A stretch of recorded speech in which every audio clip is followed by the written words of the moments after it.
बच्चों, जैसा कि मैंने बताया कि पिछले वीडियो में कि प्रश्नवाचक जो वाक्य हैं वो 4 तरीके से हल किए जाते हैं। अब इसी क्रम में आगे बढ़ते हुए नंबर 2 क्रम है। जो पहला क्रम हमने बता दिया, इंट्रोगेटिव सेंटेंस प्रश्नवाचक वाक्य का दूसरा जो नियम है, नियम क्या है वो इस तरह से देखिए। जब हिंदी वाक्यों के बीच में कोई प्रश्नवाचक शब्द आए तो, यानी कि पहले वाले में क्या था कि प्रश्नवाचक शब्द वाक्य के शुरू में आ रहा था, अब इसमें बीच में आएगा।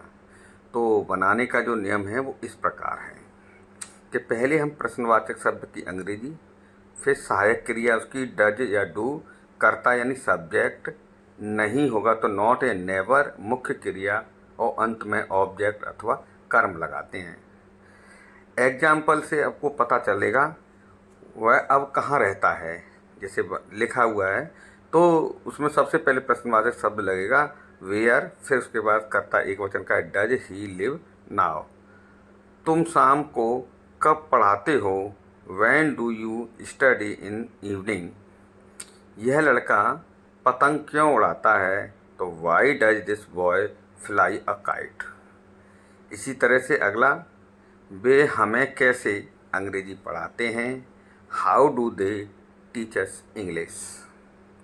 इसी क्रम को आगे बढ़ते हुए, सीता गणित क्यों नहीं सीखती है, तो इसमें why does Sita not learn math. बच्चे तुम्हें क्यों पसंद नहीं करते हैं, तो इसका हुआ वाई डू चिल्ड्रन, ठीक है, नॉट लाइक यू।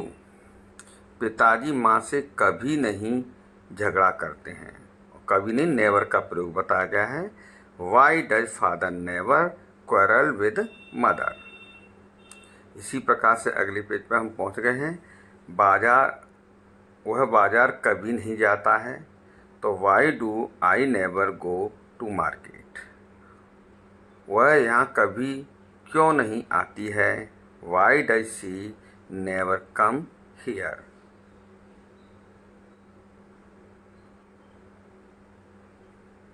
और इसके बाद, तुम यहाँ कब पढ़ाते हो, तुम यहाँ कब पढ़ाते हो, फ्रॉम व्हेन यहाँ से पढ़ाते हो, गलत हो।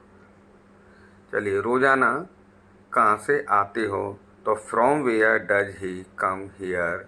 तीसरे प्रकार का प्रश्नवाचक, जब वाक्यों के बीच में कितना, कितनी, कितना और कौन सी शब्द आते हैं तब बनाने के नियम। प्रश्नवाचक के साथ कर्म लगाया जाता है, डज और डू, कर्ता के बाद नॉट नेवर, मुख्य क्रिया प्लस कर्म लगाया जाता है। शब्द कर्म यानी कि प्रश्नवाचक शब्द फिर कर्म, डज नॉट, कर्ता नॉट, नेवर और मुख्य क्रिया प्लस कर्म, यानी पिछले जो नियम बताया था उसी में। तो एग्जाम्पल देख लीजिए। वह प्रतिदिन कितने फल खाती है, how many fruits does she eat daily. ठीक है। लड़के सुबह कितना काम करते हैं, how much work do boys do in the morning. इस तरीके से आप बनाएंगे कि सहायक क्रिया आगे लगाएंगे। तुम कितने बच्चे यहाँ पढ़ते हो, how many student do you study here. वे किस समय यहाँ आते हैं, तो which time do they come here. इस पर अगले पेज पर हम पहुँचते हैं। आप देखिए, लड़कियाँ कौन सी चॉकलेट पसंद करती हैं, तो विच चॉकलेट डू गर्ल्स लाइक। दूसरा सेंटेंस इस प्रकार से है कि आप किस कक्षा में पढ़ते हो, तो in which class do you study. यहाँ पर हम देख रहे हैं इन विच, क्योंकि कक्षा में यहाँ जो है ऑब्जेक्ट साथ लेके आएगा। उसे कौन सा गाना पसंद है, तो which song does see much like. उसे कौन सा गाना बहुत पसंद है। तुम किस तरह की किताब पसंद है, तो which type book do you like. इस प्रकार से प्रश्नवाचक जो है तीसरे प्रकार का खत्म होता है। अब है चौथे प्रकार का प्रश्नवाचक है। देखिए, मैंने पूर्व में बताया था, जिन वाक्यों के बीच में कौन या किसने प्रश्नवाचक शब्द आए तो नियम है बनाने का क्या है, हु के साथ मुख्य क्रिया की फर्स्ट फॉर्म में SIES तथा अंत में कर्म लगा देते हैं। एग्जाम्पल से आपको क्लियर हो जाएगा। एग्जाम्पल है, तुम्हें अंग्रेजी कौन पढ़ाता है? तो पहले आपको हु टीचर्स, क्योंकि ES लगानी, ऊपर लिखा है यू इंग्लिश।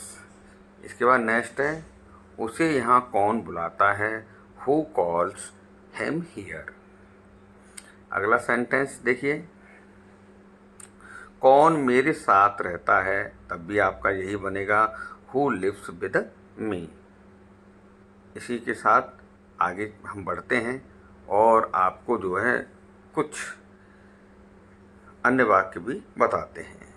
जब कोई शब्द के साथ वाक्य में नहीं शब्द आ जाए, यानी कि नेगेटिव हो हु के साथ, कौन शब्द के साथ, तो उसके बनाने का जो नियम है वो है हु और हु के साथ आप नहीं की अंग्रेजी लगाएंगे, डज नॉट पे मुख्य क्रिया प्रश्न। अब SIS नहीं लगाएंगे। एग्जाम्पल से पता चलता है, जैसे उसे कौन नहीं जानता है? तो who does not know him. ठीक है, आप सभी इस पर ध्यान दीजिए। अगला है, मुझे कौन नहीं चाहता है? तो who does not like me. इस प्रकार से आगे बढ़ते हैं। अब आपको जो है अनुवाद कीजिए। मैं आपको 12 वाक्य दे रहा हूँ, इन्हें आपको अनुवाद करने की आवश्यकता है। सभी नियमों को भलीभांति देखकर ही आप जो है इन वाक्यों का अनुवाद कीजिए। ये वाक्य जब अनुवाद करेंगे तो आपको पूरा वीडियो फिर अगेन दोबारा से देखना होगा और देख करके और आप अपने समय पर स्क्रीनशॉट लेते रहें और स्क्रीनशॉट लेने के बाद इन वाक्यों को करें। वैसे तो आपको जो है कोचिंग पर पढ़ाया ही जा रहा है, ठीक है, कोचिंग पर पढ़ने आते हो, और जो बच्चे कोचिंग पर पढ़ने आ रहे हैं उन्हें तो भली भांति ये सभी आते हैं। और भी फिर भी कोई परेशानी किसी बच्चे को है तो ये बच्चे जो है इन्हें करके मुझे दिखाएं, और जिससे पता चल जाए कि कौन सा बच्चा किस तरह के सेंटेंस बनाने में कमज़ोर है। ये अभी आपकी स्क्रीन पर 8 क्वेश्चन हैं, लेकिन मैंने अभी 12 दिए हैं। सभी बच्चों को ये सारे 12 क्वेश्चन पूरे करने हैं और हर तरह के नियम के बना के दिए हैं। जिस तरह के 4 तरह के प्रश्नवाचक हैं वो चारों प्रश्नवाचक हैं आपको यहाँ दर्शाए गए हैं। नेगेटिव हैं तो नेगेटिव दर्शाए गए हैं, और अफर्मेटिव सेंटेंस हैं तो अफर्मेटिव दर्शाए गए हैं। इस संदर्भ में इन सब बच्चों से मैं कहना चाहूँगा बस एक ही बात, मेरा एक ही निवेदन रहेगा कि आप सभी जो है सभी बच्चे से अनुरोध है, मेरा क्या अनुरोध है देख लीजिए। वही अनुरोध होता है जो एक जो है यूट्यूबर का होता है, जिससे आप सभी को छात्रों को अच्छे से अच्छा अंग्रेजी ग्रामर के वीडियो पहुंचा सकूं। आप मेरा सहयोग करेंगे तो मैं आपका सहयोग करने के लिए तैयार हूं। और मेरा जो चैनल का नाम है वो है मोहन सर की ऑनलाइन क्लास, यानी कि आप देख रहे हैं मोहन सर की ऑनलाइन क्लास। इस चैनल को आप सब्सक्राइब कीजिए।